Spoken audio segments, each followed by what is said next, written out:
In the context of the GCRMN and the Pacific Node, I'm aiming to do a workshop to put together in the same room most of the data collector in the Pacific. The report is dedicated to policymakers, managers, but also to scientists. On behalf of the home peoples here, Ngāti Whātua Ōrākei, our sub-tribes Te Pau, Te Uringatu, Ngāoho, I'd like to welcome you to Tāmaki Makau.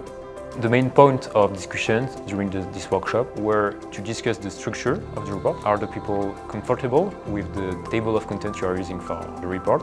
Are they interested to include additional particular case studies to highlight one particular aspect of coral reef of their territory? We had also very interesting discussion about the template for the territories, for the countries, and about the data and the methodology that we are using, how we can improve our methods to create a robust estimates of coral reef trends at the scale of the Pacific and at the scale of the different countries and territories.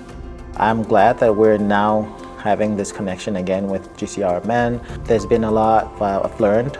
Meeting people face to face is different from Zoom or from any other communications. There's been work done in some of the line and the Phoenix Islands that we don't have access to sharing it with us. I'm glad and I'm thankful for this workshop. During the discussions, I received very interesting comments. For example, for improving the figures, we have to put in place different steps to improve some particular aspects of the report.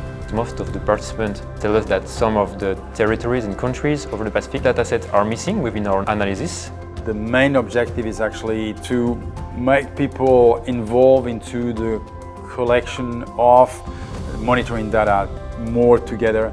We'll be able to provide information that might influence the decision maker for the future of coral reef. We can do a lot of talking, but it's really important to have numbers behind the words that we're saying. So if we have this report that can show politicians or show decision makers the status of the reefs relative to the rest of the Pacific region, that can really encourage decision makers to make decisions that will help protect coral reef.